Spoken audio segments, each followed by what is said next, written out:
two, and everyone he knew will laugh until they feel ill. He tried to impress a young lass with tales of his wealth and class. But as he stood tall, he slipped on a bowl and ended up flat on his grass. Bill's laughter was contagious, you see, spreading joy wherever he be. With his durable charm, he could make us all calm and bring smiles to face he sees. So let's say hooray to our friends, whose humor who knows no end. With limericks so witty and jokes that are pretty, he's a tragic man. In the world that sometimes feel great, Bill's laughter brighten our day. So let's keep his spirit alive, make laughter to thrive, and throw all our worries away. Ladies and gentlemen, today I want to talk to you about something that has the power to brighten our days, bring people together, and even change lives. The importance of being funny. Being funny has a profound impact on our mental and emotional well-beings. Scientific studies have shown that laughter releases endorphins, the feel-good chemicals in our brain, which reduce stress, boost our immune system, and improve overall mood. In a world filled with stressors and anxieties, humor acts as a natural remedy, helping us cope and find moments of respite. But let's not forget the importance of laughter to make positive impacts on others. As our friend Bill showed us, a well-timed joke or a witty remark has the potential to brighten someone's day, uplift their spirit, and make them feel seen and understood. It's a beautiful gift that we can offer to those around us. A moment of shared joke and connection that has the power to transform lives. So, my friend, let's embrace the importance of laughter. Let's unleash our inner confidence, finding humor in the mundane, and spreading laughter wherever we go. So let's use our wit and lightheartedness to create a more joyful and compassionate world. Remember, a smile is contagious, and laughter is a glue that holds us together. So, let's share a joke, tell a funny story, and embrace the humors in our lives. Together, let's celebrate the magic of laughter, for it has the potential to bring light into even the darkest corners of our existence. Thank you.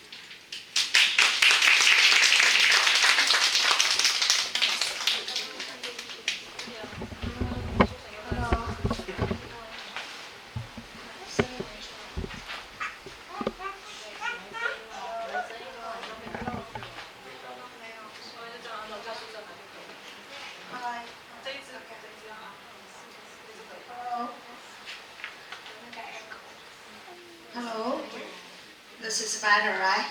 Yes. 这个比较好。这样声音没有出来。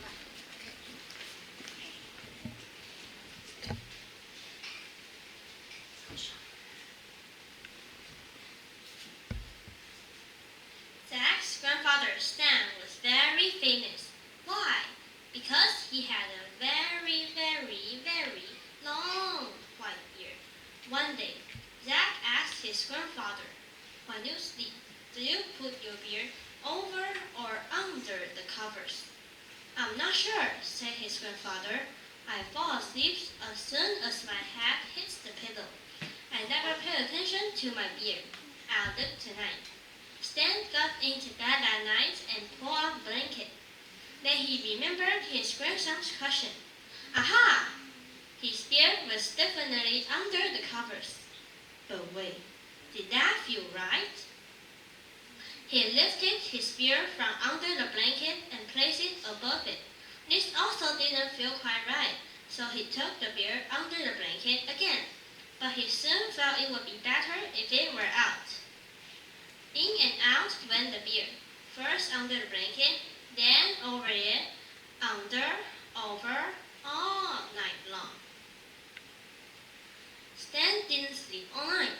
In the morning, he was so tired and fed up that he cut his long beard right off. Not completely off, just to the chin. Stan's friends were so happy. They had been trying to get Stan to collect beers for years. Zack never did find out the answers to his question. Thank you.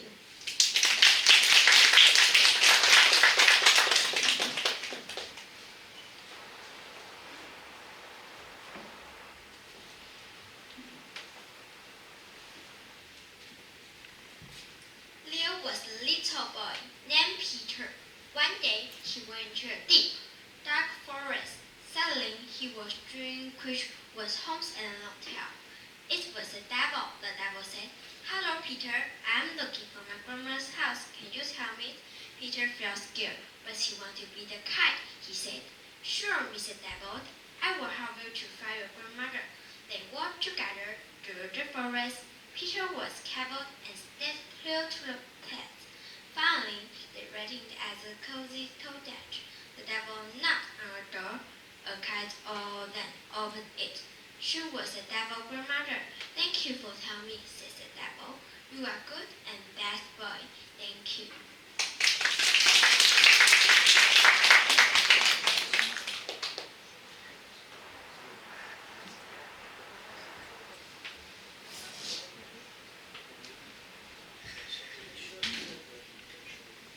Ladies and gentlemen, gather around, for I have a bone-chilling tale to send shivers down your spines. Prepare yourselves for a journey into the depths of darkness and terror, where things are not always what they seem. It's a bitterly cold night. A man checks into a hotel. While checking in, the woman at the front desk hands him the key to his room and tells him that in his room there's a little crack in the wall. She warns him to stay away from the crack without asking any questions.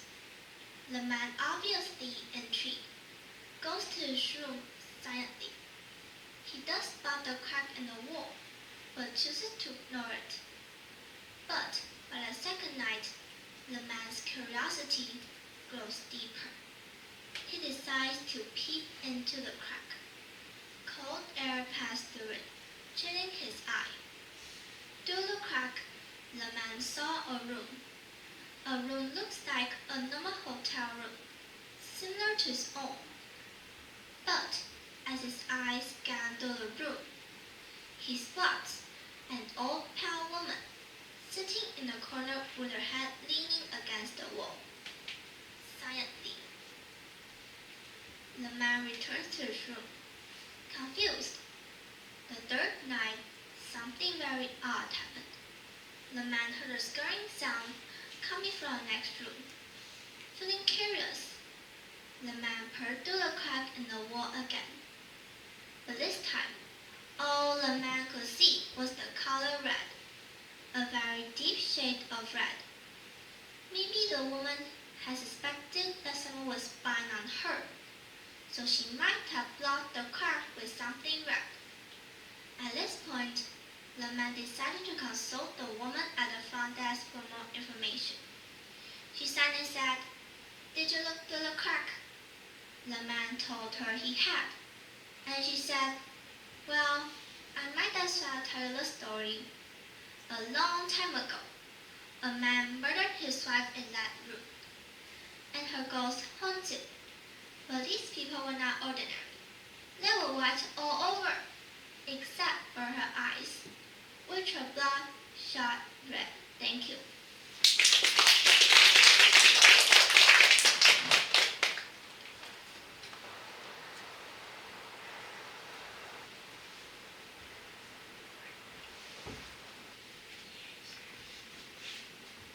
On a small tree, you see a house with a sign that says, "Magic Hair Here." You walk in, as a lady with a magic wand. "Come in," she says. "Grab a chair. In less than a minute, you have magic hair. You sit." The lady looks you and says, "Clean bean, clean bean. Turn this hair green. She tap your hair, and her hair grows long. She tap your hair again, and your hair turns green. Then she tap your hair one more, and your hair turns into green beans. You love from you have. You conquer of it to eat, then pray back. You never have a bad day again. Thank you.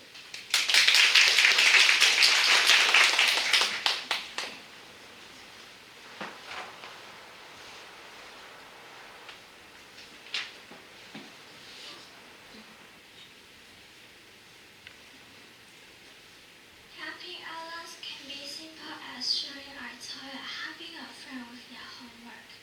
We can also volunteer our time to help those in need.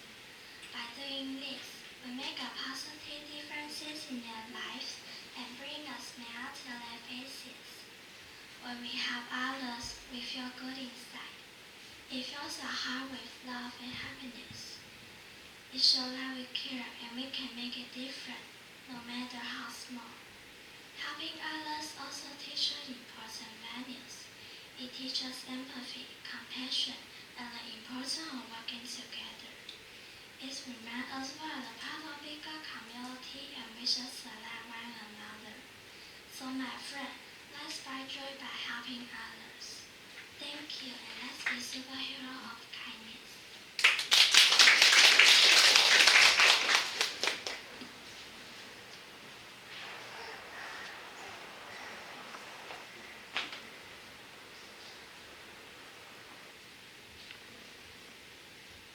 A mother and a baby camel were lying around under a tree.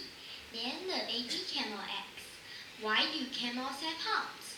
The mother camel considered this and said, "We are the desert animals, so we have the humps to store water, so we can survive with very little water." The baby camel thought for a moment and said, "Okay, then why are our legs long and our feet rounded?" The mama replied, "They're meant for walking in the desert." The baby paused. After eating, the camel asked, "Why are our eyelashes long? Sometimes they get in my way." The mama responded, "Those long, deep eyelashes protect your eyes from the desert sand when it blows in the wind." The baby thought and thought, "Then why are we in the zoo?" Thank you.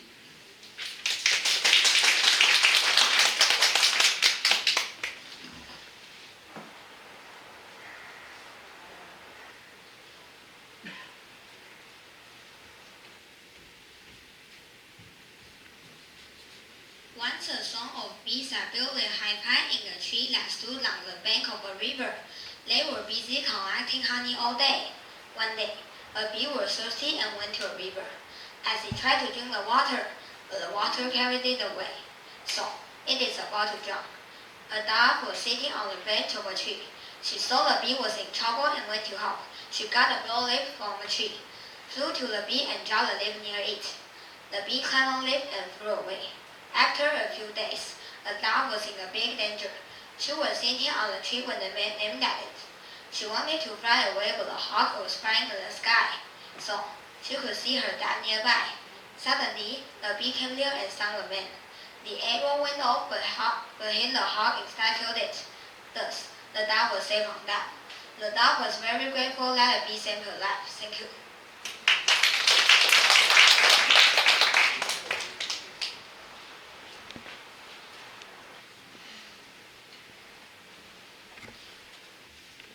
There was two kind-hearted children, Hansel and Gretel. Their stepmother was unkind and wanted to get rid of them. One day she took them deep into the forest and left them there. Hansel and Gretel were scared but stayed strong. They stumbled upon a magical tent made of sweets and candies. They couldn't believe their eyes. They started nibbling on the delicious was when a sweet voice called out, "Nibble, nibble, little mouse, who is nibbling at my house?" They turned around and saw a friendly old lady. She invited them inside and took care of them. Little did they know the old lady was a good witch. Hansel and Gretel lived happily until they met their father. The witch helped them find their way home, and their stepmother had changed. Thank you.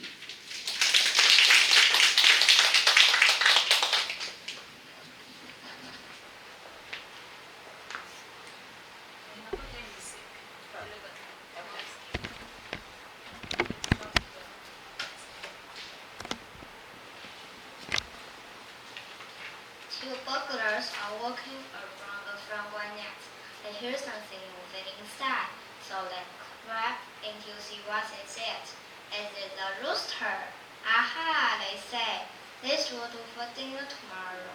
Let's catch it and want to kill it. The rooster said. Please don't kill me. I can be useful to you. I can wake you up every day. But these two sloths work on time. They just want sweet donuts, say the burglars. If you wake people up, they'll catch us. And they kill the rooster, saying the roosters are very important sometimes. That's the end of my story. Hope you enjoy it. Thank you.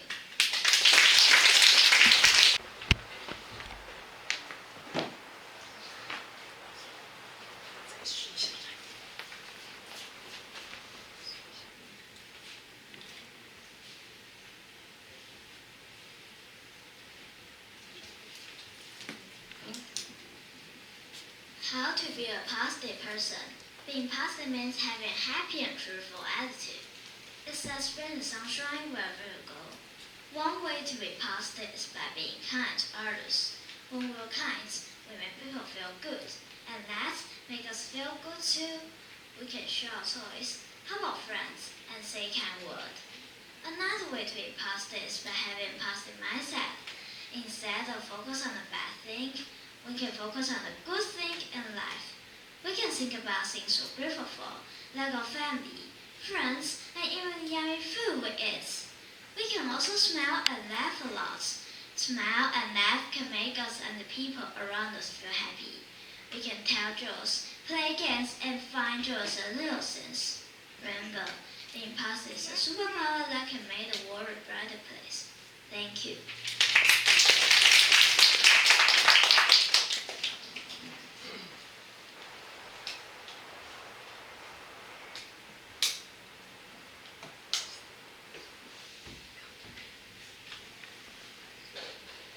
Brown girls went to school every day by testing. One day, one of the girls said, "There's a test this morning. Let's get to school late." "What can we tell the teacher?" One girl said. "He'll be angry." They thought for several moments. Then one of them said, "Let's tell him that our taxi has a flat tire." "That's a good idea," the other girl said. When they arrived at school, the test was finished. "Why are you late?" the teacher asked. "Our taxi has a flat tire," one of the girls said. The teacher thought for a moment. Then he said, "Sit down, one of in each corner of the room." Then the teacher said, "Write the answer to the question on a piece of paper." Which tire was flat? Thank you.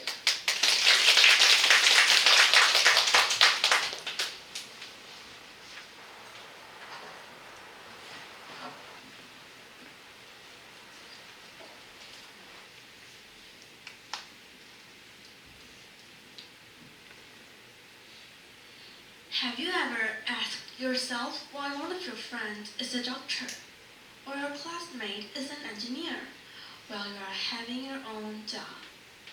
Well, you may have found the answer now. In a study of 20 different jobs and child response, a person's most offers could make them become a football player or a worker building walls. Of the 20 occupations, April and May are said to have almost all kinds of jobs. In January, businessmen are found with more money than any other month. A February birth shows to have more chances of becoming an artist. And March is good for flying planes. Children born in September do better over July or August in early school time. Maybe it's because they were born at the start of the school year and are oldest in the class. December is full of dentists. October people have longer lives than March month by up to 215 days. birth in the summer months means a much lower chance of becoming a famous baseball player or an eye doctor. Children born in spring are said to have diseases easily. They are less clever than their classmates in other seasons because of the vitamin D from the sun their mothers get. It may be strange that the months in which you are born can change your life. How long you live, how tall you will be, and when you grow old are all related to the time you come out from your mother. So, if you want to have a dentist for a child, make sure you or your wife give birth in December. Thank you.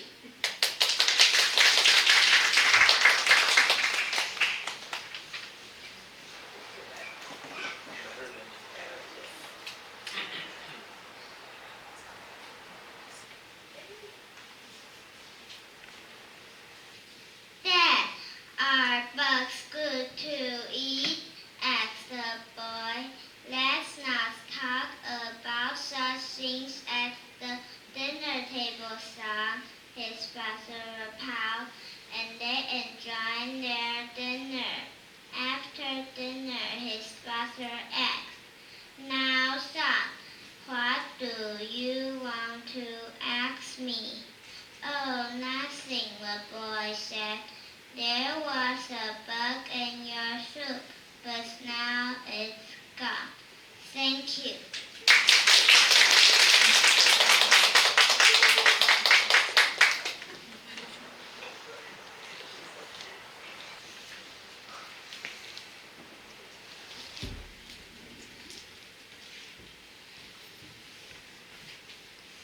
Tony was a mailman. He knew everybody in the village. Here comes Tony, the children said, and their parents came to the doors of their houses. Everybody liked Tony. Something for you today, Tony would call, and he would take a letter or a package out of the bag. Even the dogs knew and liked Tony, and they never barked at him, except for one dog, its owner. Mr. Black has not lived in the village for very long, and every time the dog saw Tony, it started barking. When he came to Mr. Black's house, Tony rode his bicycle faster. There were never any letters for him, so he did not have to stop. Then one day, there was a letter for him. A letter for you, Mr. Black, Tony shouted. Why can't you bring it to me? Mr. Black shouted back. What about your dog? Tony said. I don't want it to bite me. Mr. Black laughed. Everyone knows the old saying. A barking dog never bites, he said. You know the old saying, and I know the old saying, Tony answered. But how do we know that your dog knows it? Thank you.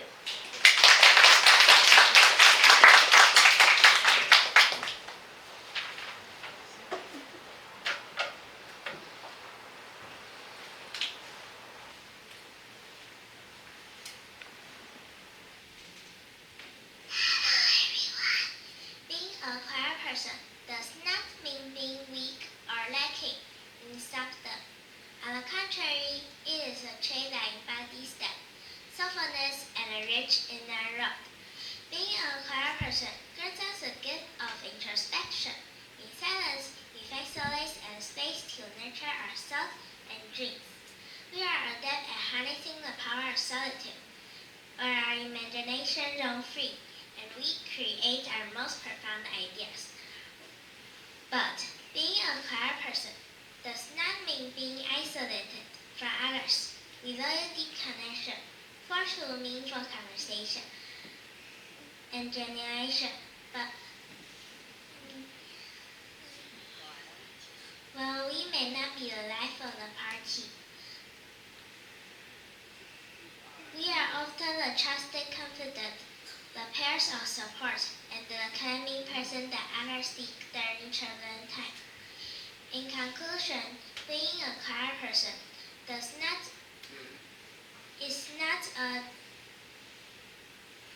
to be fixed, but rather a state to be cherished. Thank you.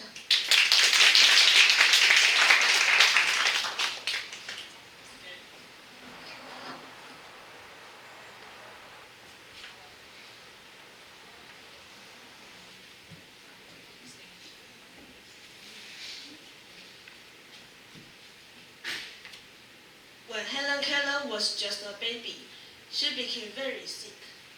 After she got better, her parents noticed something. She wasn't reacting to sights or sounds, so they took her to the doctor. The doctor told them that Helen was blind and deaf. For the next 7 years, Helen couldn't understand a word. She couldn't even speak because she never learned how. She started to behave badly. Then Helen's parents hired a teacher, Anne Sullivan, and told Helen how to spell with her fingers. This changed Helen's life forever. She finally became the first deaf and blind person to earn a college degree. Helen spent the rest of her life fighting for human rights. She wrote books and gave speeches about people with disabilities. Even though her life was often hard, Helen was happy. She said, "The simplest way to be happy is to do good." Thank you.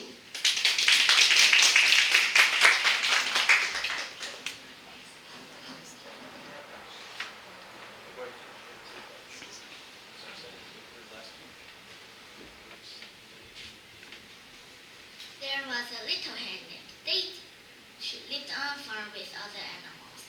Daisy was a kind and hardworking hen. Every day, she laid beautiful eggs for the farmer. One day, Daisy fell ill and couldn't lay any more eggs. The other animals were worried and tried to help her. The wise old owl said, "Daisy, you need rest and care." But despite their effort, Daisy grew weaker. She knew her time was coming to an end. Daisy gathered all the animals and said, "Thank you for your love and support. Please remember me and take care of one another." With tears in their eyes, the animals said their goodbyes. Daisy closed her eyes and peacefully passed away. The animals buried Daisy under a big oak tree, where she is rest forever. They planted flowers to honor her memory. Thank you.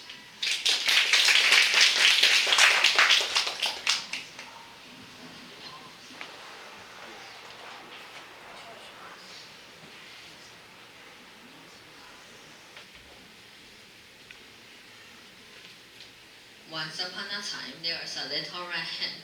One day, the little red hen decided to grow some weeds. First, she went to the other farmyard and asked for help.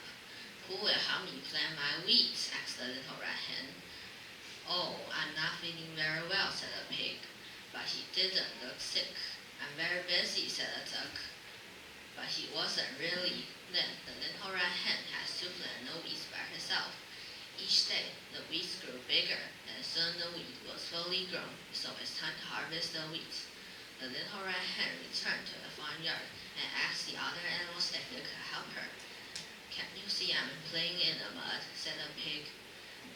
"Can't you see I'm having a swim?" said the duck.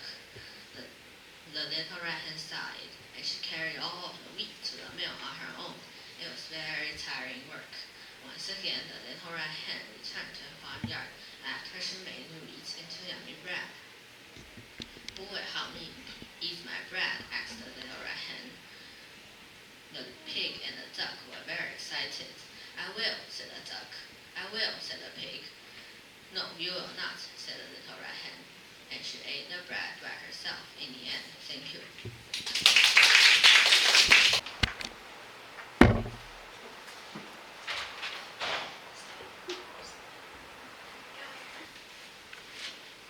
One day, my friend and I were traveling to Germany. We were very hungry, but we didn't have a lot of money. We decided to stop at the village market to get some food. I chose some cookies and went to the front counter to pay. Near the counter, I saw some packaged cookies. They looked good and were a lot cheaper than the ones I had in my hand, so I took them instead. We left the store and looked for a place where we can eat. We found a quiet place under a tree and we ate our sandwiches first and then the cookies. We thought they were great. Let's get these again, I said. They're cheap and they taste really good. My friend can read some German, but I can't, so I gave her the package so she could look for the brand name. She looked at it and started to laugh. Why are you laughing? I asked. Because that dog biscuit, she said. Thank you.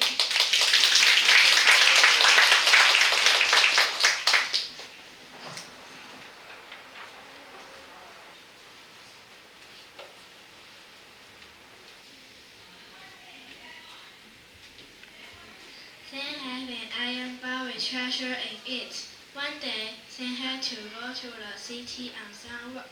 So he took the iron bar and handed it over to Molly Linda's friend. His name was Jack. Please keep this box. My father gave it to me. I will return from city after a few days, said Sam. You do not have to worry.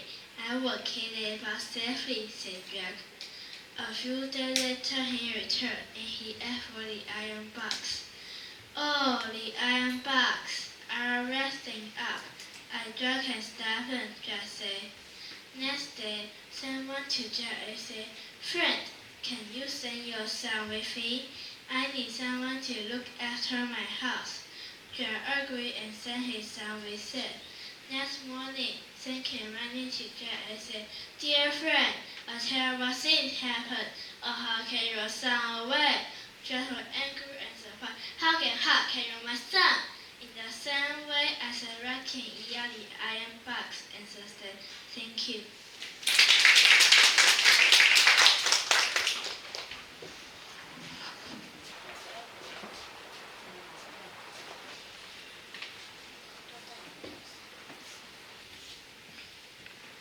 Judy and Mia are good friends.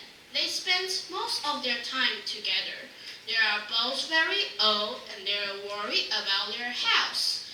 They're worried about their food. Is it clean? Will it give them stomach pains? They're worried about the weather. Is it too cold and wet? Will it give them pains in their bones? They're worried about pollution in the air.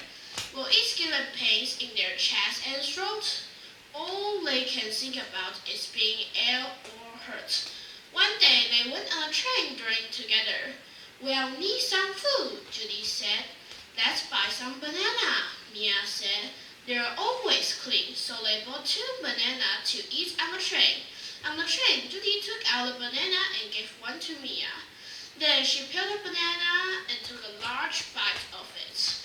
At that moment, the train went into a tunnel. Everything went black. Don't eat your banana, Judy shouted at Mia. My pet made me go blind. Thank you.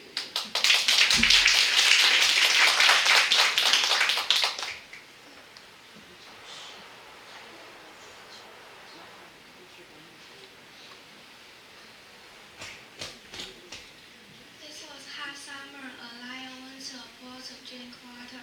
Just then a pig also came there to cry his thirst. Both of them want to drink first. They look at each other with bloodshot eyes and attack each other with so much anger that soon they start speeding. Feeling tired, both stopped for a while to be fresh. Suddenly they heard the scream of vultures. They saw that a large number of vultures were looking at them with longing eyes. Now they know they are. They saw that a large number of vultures were looking at them with longing eyes. In no time, both the beasts understood that the vultures were waiting one of them to be killed by the other. Now they realize they are the only ones to save each other. They decided to be friends. They crunched their swords and ran away. In the end, their friendship saved their lives. Thank you.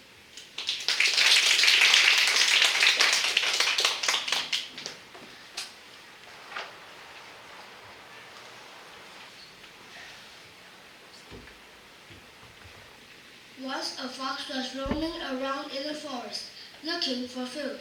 Suddenly, he saw a pig rubbing his tusks against the trunk of a tree.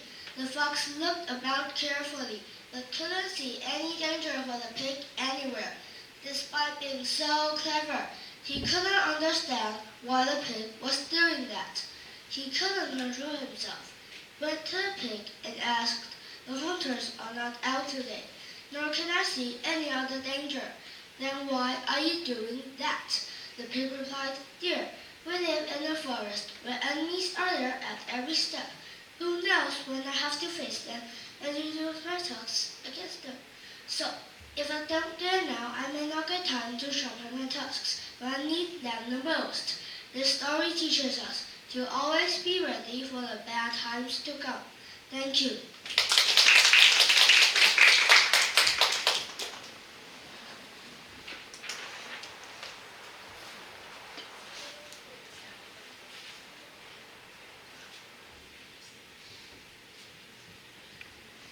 One day, a farmer and his son Noah had somewhere to come to a market. After a while, the farmer gave Noah somewhere to come in a crate and said, "Take these to come to the shop, and I will mail that in your 13 minutes." On his way to the parking lot, Noah tripped and dropped the crate. The crate blew open and the kitchen ran off. Noah chased after the chicken. He screwed up all of us. He can catch every time I tell the crate. "I heard I found them all to Noah. My father won't be too happy in the kitchen messy. His father won't be by the truck." In a quiet voice, Noah said, "Dad, the kitchen goes, but I able to find all 10 of them." Noah's father smiled and said, "Nice, what's on the 106 chicken in the crate I gave you? Thank you."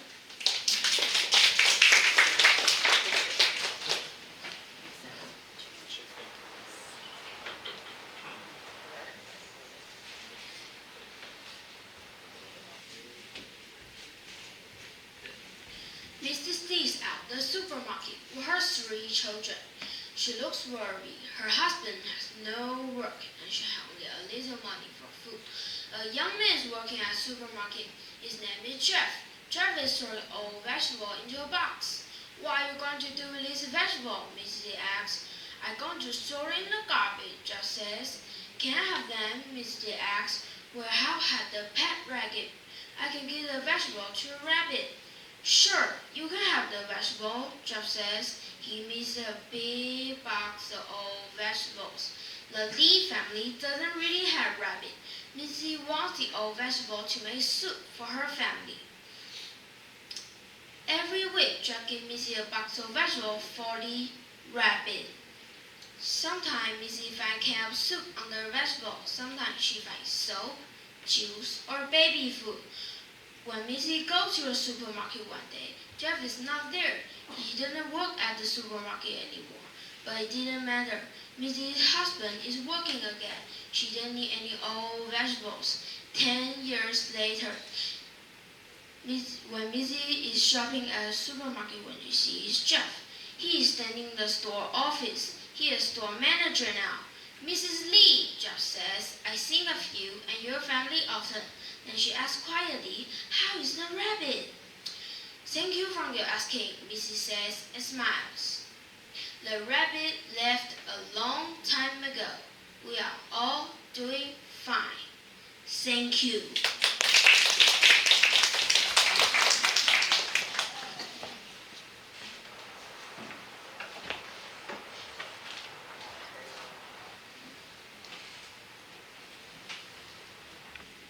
Let's face it, ladies and gentlemen, this coronavirus situation has turned our life into something straight out of a bad disaster movie. I mean, seriously, I always imagine the apocalypse will involve zombies or aliens, not toilet papers, holders, and Zoom meetings. But hey, at least now we have an excuse to wear pajama bottoms during class. But let's not forget the silver linings amidst the madness. One positive thing about the coronavirus is that introverts are finally having their moment to shine. Social distancing? Check. Staying home and avoiding human contact? Check. We've been preparing for this our entire life. It's a time for us to say, "We told you so," to all those extroverted friends who thought we were just mere hermits. And speaking of staying home, who else developed a newfound love for their pets during this pandemic? I mean, come on, our furry friends are living their dream. They get unlimited belly rubs, endless treats, and we're all home to witness their crazy antics. My cat has become my unofficial co-work, always running around on my keyboard during important meetings. I can't decide if he's trying to sabotage me or he's just tired of all the Zoom calls. Either way, he's a good reminder that we're all in this together, whether we like it or not. But let's not forget the heroes of this pandemic, the delivery drivers. They deserve a round of applause for putting up our bizarre delivery introductions. Please leave the package at the door, ring a bell, and run away like you're being chased by a herd of wild llamas. They've become our modern-day ninjas, silently dropping off our package without any physical contact. If only they could teach us their secret skill in online shopping, our wallets would thank them. In all seriousness, though, let's take a moment to appreciate the healthcare workers and scientists who have been working tirelessly to keep us safe. So, let's give them a standing ovation and a big virtual hug, or maybe an air hug, just to be safe. Thank you.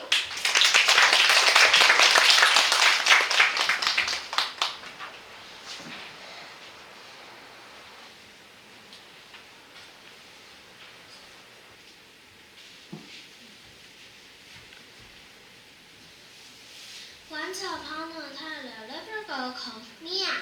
One day when she came home from school, she went straight to her mother and said, "Mommy, today my teacher punished me for something I didn't do." The mother was very angry and went straight to her teacher and scolded her, but she didn't ask Mia what she didn't do. When she came home, she said, "I scolded your teacher nicely for just scolding you." Then she asked, "By the way, Mia, what is it that you didn't do?" Her mother asked, "My homework," said Mia.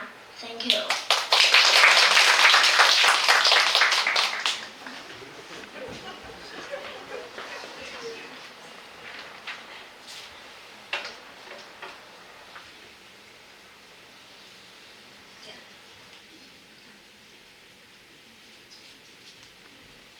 Ladies and gentlemen, esteemed guests, and fellow beings who have somehow managed to survive the trials of parenthood, I stand before you today to talk about the wondrous creatures we call parents.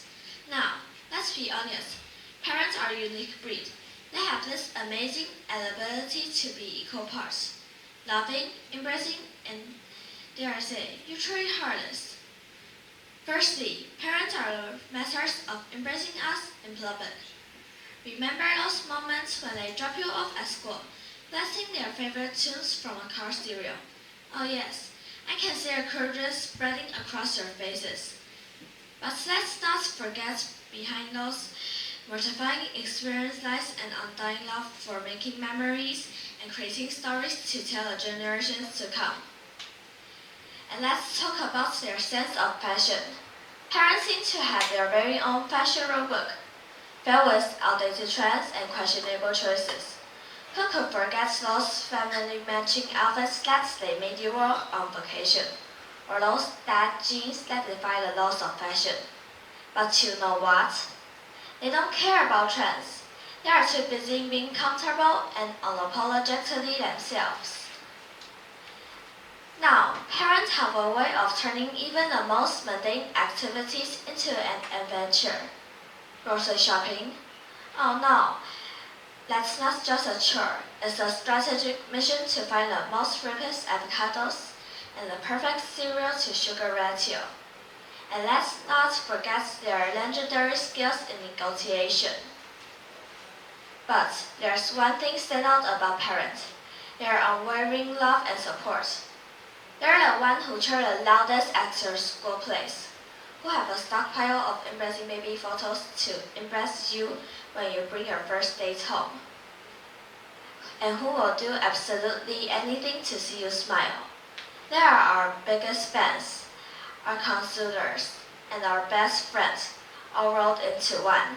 Thank you.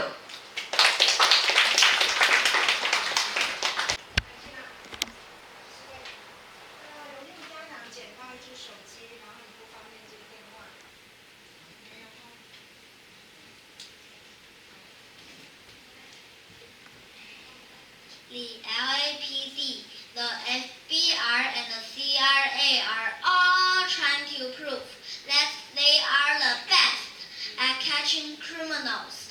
The president decides to give them a test. He releases a rabbit into a forest, and each of them has to catch it. The CIA goes in. They send many agents to the forest. They question all plants and mineral witnesses.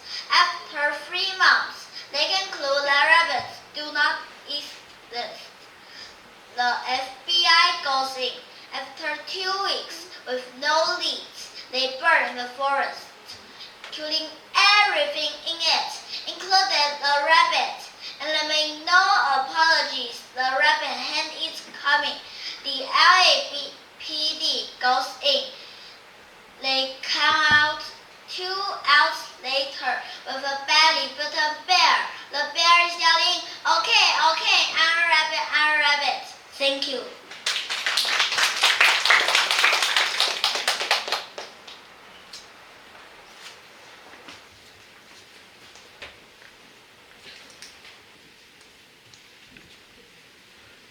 Michael wanted to buy some new clothes, so he went to a shop. He looked around in the shop and decided to pick a pair of trousers first. He asked the shopkeeper to get him a pair of trousers and put them on. But then he took them off and gave them back to the shopkeeper and said, "No, give me a coat instead of this." The man gave him a coat and said, "This one costs the same as the trousers." Michael took the coat and walked out in the shop with it. The shopkeeper ran after him and said, "Sir, wait! You haven't paid for that coat yet." "But I gave you the trousers for the coat," said Michael. "They cost the same as the coats, didn't they?" "Yes," said the shopkeeper, "but you didn't pay for the trousers either." "Of course I didn't," answered Michael. "I did not take them. I am not stupid. Nobody gives things back and then pays for them."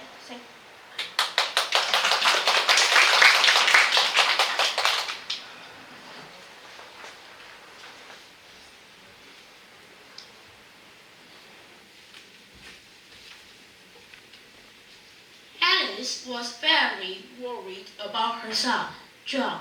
He was often unhappy. One morning, she walked into his room, turned on the light, and said, "It's time to get up, John. You can't stay in bed all day." John did not want to get up. "Don't go back to sleep," Alice said, "or you'll be late again." 15 minutes later, John came into the kitchen and sat down at the table. "Eat your breakfast quickly," Alice said. "It's almost 8:30. "There's no hurry," John told his mother. "I'm not going to school today." "Why not?" his mother asked. "Is it a holiday?" John shook his head. "No, it's not a holiday." Alice sat down next to her son and took his hand. "John," she said, "tell me what's wrong. Why do you hate school so much?" John answered, "The teachers bully me and the students don't like me." "John," his mother said, "I'm sorry about that, but you can't stay at home." "Why not?" his mother asked. "Why not?" he asked. "There are 2 very good reasons you must go to school," his mother said. "First, you are 35 years old. Second, you are the school principal. Thank you."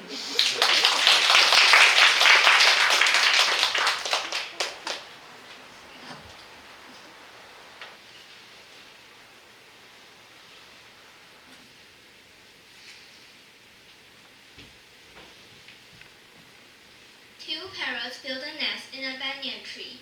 They lived with their 2 young ones. which they took good care of. The mother and the father parrot went out to gather food in the morning and came back home by evening. One day, when their parents were away, the young parrots were taken by a cruel hunter. One of the birds managed to escape and flew away from the hunter.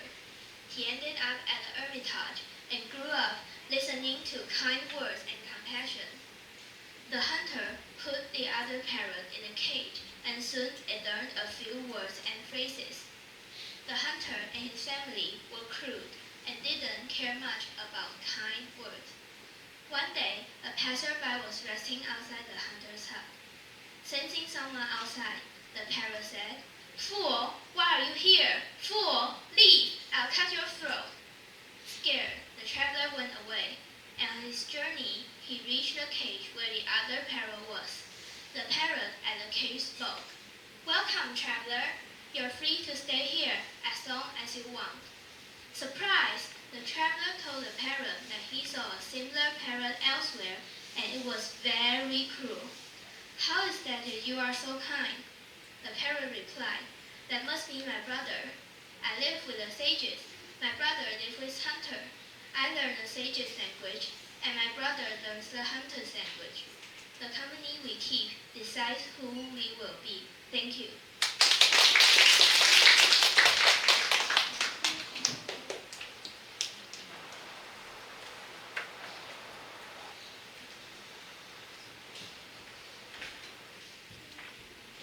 Everyone lives in a community. People in communities need to be a good citizen. A citizen is a member of a community, state, or country. There are many ways to be a good citizen. A good citizen respects others. Treat others as you would like to be treated. A good citizen follows laws. We have laws that we must all follow. Laws keep a community clean and safe. Another way to be a good citizen is to help others. Try to be a good neighbor. Good neighbors help each other and care for one another. Thank you.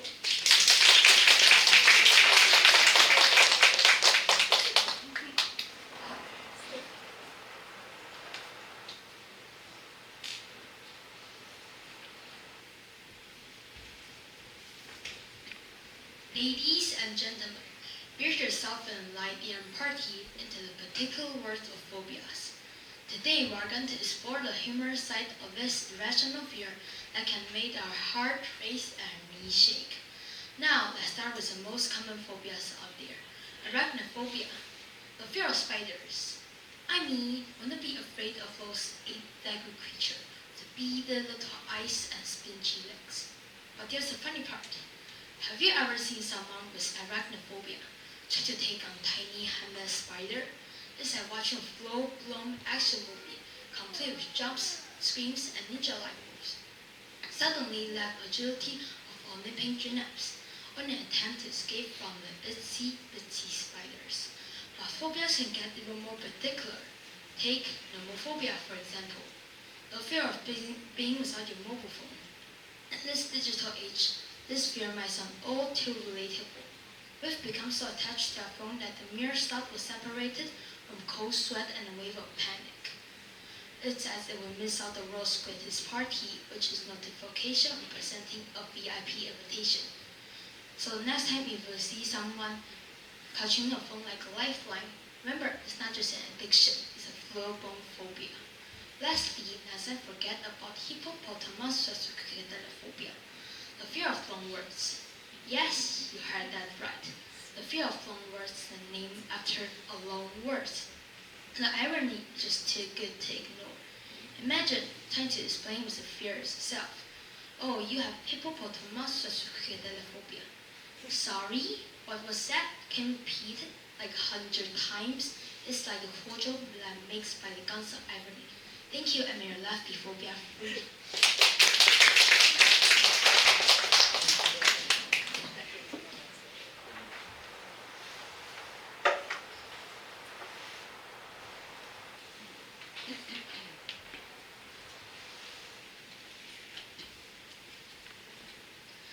is still big business in Dubai, and this isn't shy about his love affair. Planting sports cars in gold and installing vending machines, dispensing small blocks of the precious metal. In the destination where symbols of wealth have become passé, perhaps there is no special liaison market for literary consuming gold. One hotel has embellished with almost 2,000 square meters of 24-karat gold leaf. Some of it has found its way behind the bar too, blended in coffees or cocktails. However, splashing gold everywhere isn't necessarily tasteful. In fact, so interested, the gold has no taste at all. So why serve it, and why are glasses slapping it on? Well, gold is synonymous with luxury. The hotel uses nearly 700 grams of gold each year for its food and beverage offerings. Typically, consuming gold takes the form of gold leaf, flakes, or dust, as opposed to a soil gold used in jewelry. It is biologically inert and therefore safe to consume, albeit tasteless. As the hotel staff said, diamonds are a bit hard to chew, so gold just makes sense. Gold-infused items on the menu included white chocolate mixed with gold, gold dust to put on top of the food or cocktails, gold sugar cubes for tea, and a pearl gold spray. Whether you believe consuming gold is a part of a rich historical tradition or just a publicity stunt, but you cannot deny a 24-karat gold diet while living with an expensive taste in your mouth. Thank you.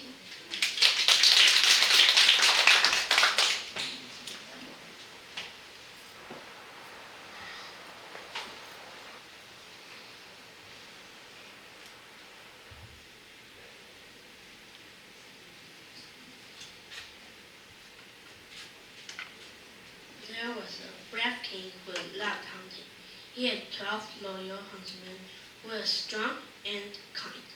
One day, the king's daughter wanted to marry a prince, but the king didn't like a prince and said no. The princess was sad. The huntsmen felt sorry for the princess and wanted to help. They decided to disguise themselves as princesses and join her father's court. They cut their heads, wore pretty dresses, and even learned to walk like princesses. When the king saw the princesses, he agreed to let them stay. The huntsman was careful not to reveal their secrets. But one day, the princesses then fell into a soup bowl. The king noticed that one of the princesses had hairy hands. The huntsman confessed, and the king was surprised but impressed by their loyalty. He agreed to let the princess marry her prince. Thank you.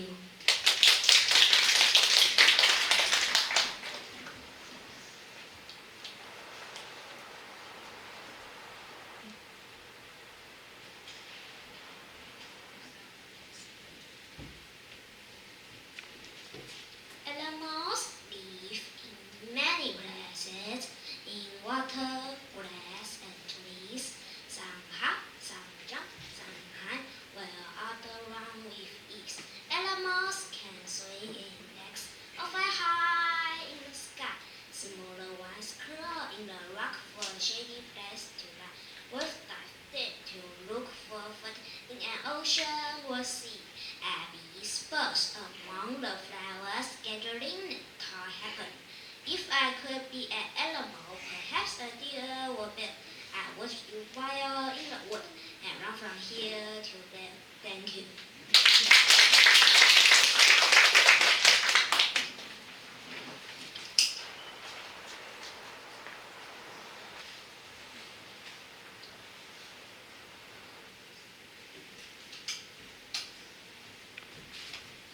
Many people have to work on the weekend.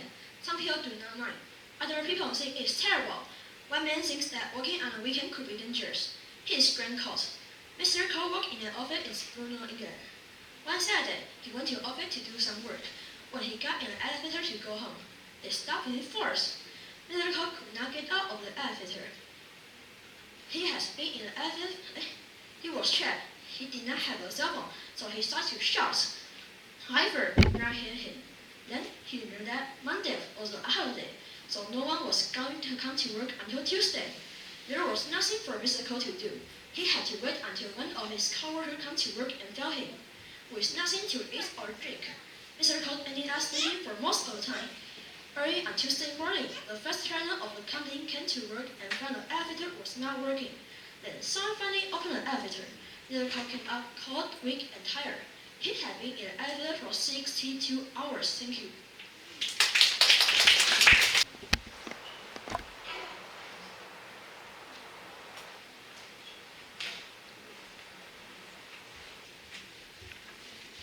Charlie was walking home from school one day and saw a frog on the road.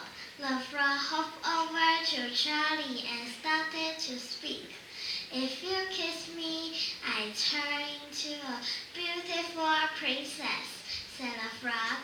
Charlie picked up the frog and put it in his pocket. Please kiss me, said the frog. I love you forever. Charlie just looked at the frog and smiled. The frog yelled, if you kiss me and turn me into a princess, I clean your room, cook for you, do your homework, and love you forever. Charlie smiled at the frog and put it back into his pocket. What is wrong with you? Shouts the frog. I told you I'm a beautiful princess. I will love you forever. Why won't you kiss me? I'm just a 10-year-old schoolboy, said Charlie. I don't need a princess, but a talking frog is really cool. Thank you.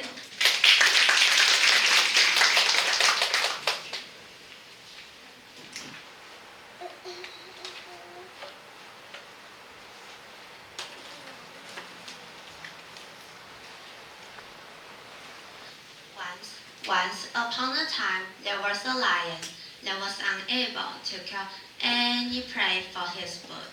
So he said to himself, I must do something, or I will die for starvation. He kept thinking and thinking, and decided to lie down in the cave, pretending to be ill. Then, whoever comes to inquire about his health will become his prey. The old lion's plan started working. Many of his well-wishers got killed. One day, a fox came to visit the sick lion. The fox was clever, so he called out to a lion from outside the cave and said, How are you, sir? The lion replied, I'm not feeling very well. Why don't you come inside? The lion thought the fox would be his lunch today. The fox replied, I would love to come in, sir, but something is very strange here. I see all the footprints going into a cave and not coming out. I'll be foolish enough to go into a cave, said the fox. He went away and left the lion alone in his cave. The fox went to alert the other animals to be aware of the sick lion. Thank you.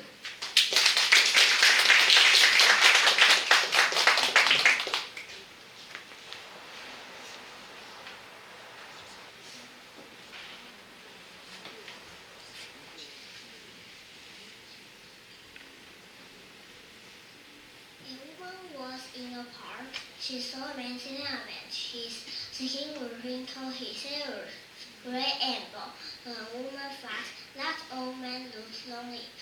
I should chat with him and say something nice to him.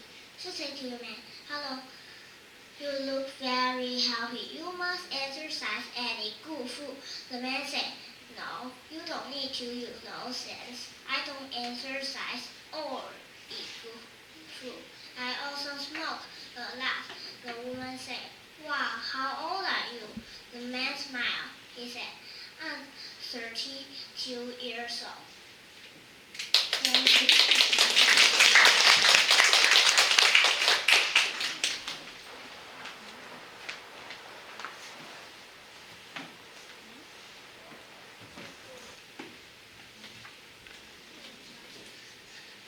A rich man had a slave.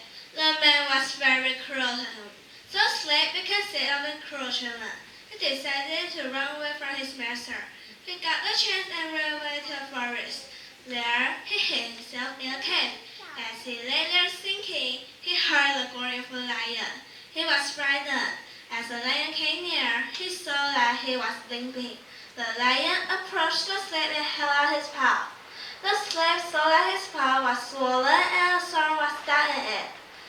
The slave drew the sword very gently. The lion was relieved of pain and went away. Afterwards, they became friends. By chance, the slave was arrested by his master's men. He was brought to his master, who ordered his men to put him before a hungry lion. The day for punishment was fixed. The people of the town were invited to see the wonderful fight. The lion was freed from the cage. The pounced upon the slave and recognized him. He now advanced the slave slowly and began to lick his hand out of love. It was the same lion, his friend. The slave too petted him. It was a wonderful sight for the people. The lion was given to the slave. As a reward, the slave was set free. Thank you.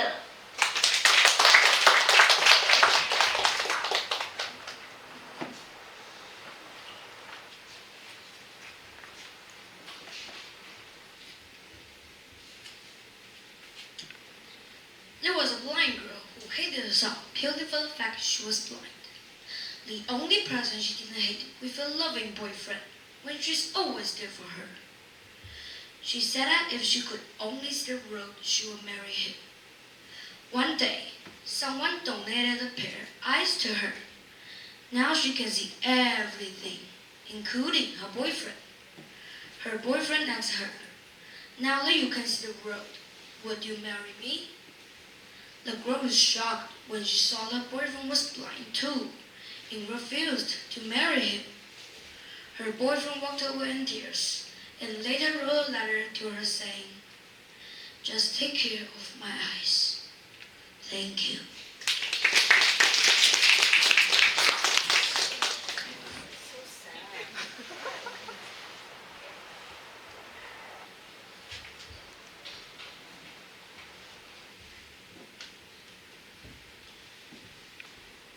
When it comes to Taiwan, there's one thing that immediately springs to mind. Bubble tea. Yes, that deliciously addictive concoction of tea, milk, and chewy tapioca pearls that has taken the world by storm. You can find a bubble tea shop on every street corners, and the options are endless. Bubble tea in Taiwan is like a playground for your taste buds and an adventure in flavor combinations. And speaking of adventures, let's talk about Taiwan's love for night markets. You can find everything from stinky tofu that smells like a science experiment gone wrong to t-shirts with hilarious English slogan that will leave you scratching your head. It's a paradise for foodies and bargain hunters alike, and a place where you can embrace your inner shopaholic. Now, let's talk about the superstitious side of Taiwan. Chinese people take their superstitions seriously. For example, lucky charms. There's a whole array of them to ward off evil spirits and bring good fortune. From the ubiquitous red envelopes to the jade pendants and golden amulets. It's like a never-ending quest for good luck. But hey, who can blame them? We all want a little extra luck in our lives, right? Lastly, let's not overlook the breathtaking natural beauty of Taiwan. From the majestic mountains to the stunning coastline. This island nation is a paradise for outdoor enthusiasts. This scenery is so beautiful that makes people linger and forget to leave.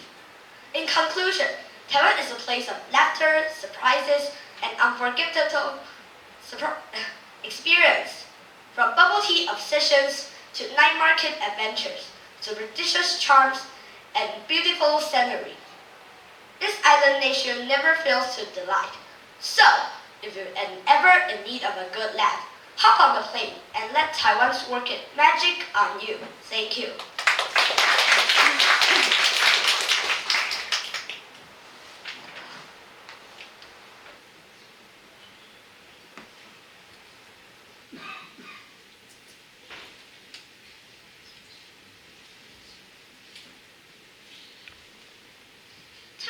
was always looking for excuses not to go to school.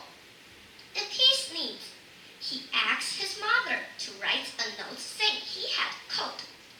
If he had a headache, he asked his mother to take him to the doctor during the school hours. He spent more time at home than he did at school. One day, he came home from school in the middle of the day. His father was surprised. "You're home early," he said. "Is school closed today?" "No," Tommy said. "It's open. I came home early." "How did you do that?" his father asked angrily. "What did you say to your teacher this time?" "I told her that I had a new baby brother, and I had to come home and help." "But your mother had twins," his father said. "You got a baby brother and a baby sister." "Yes, I know," Tommy said. "I'm saving up my baby sister for next week. Thank you."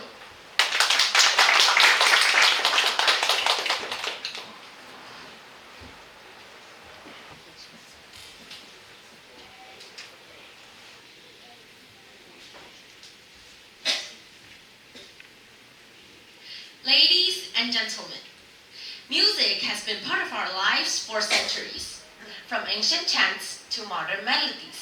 It has always held a special place in our hearts and minds. But what makes songs so effective as learning tools? Firstly, songs have a way of capturing our attention and making information memorable. Think back to your childhood, when you learned the alphabet through a catchy tune by adding melody, rhythm, and rhyme to school. Songs create a lasting impression in our minds. They transform otherwise mundane or challenging material into something engaging and enjoyable. Additionally, songs make things easier. Imagine trying to memorize a long list of facts or dates. It can be a daunting task. However, when those facts are set to a catchy tune or incorporated into lyrics, suddenly it becomes more manageable and accessible. Songs captivate our attention, enhance memory formation, simplify complex concepts, evoke emotions, and foster creativity. They have the ability to make learning not just effective, but also fun and meaningful. For instance, who can memorize all the elements of the periodic table without a catchy song? So, there's antimony, arsenic, aluminum, selenium, and hydrogen and oxygen and nitrogen and rhenium, and nickel, neodymium, neptunium, germanium, and americium, ruthenium, uranium, europium, zirconium, lutetium, vanadium, lithium, and rosmium, and acetylene, and radium, and gold, and protactinium, and indium, and gallium, and iodine, and thorium, and thulium, and thallium. Thank you.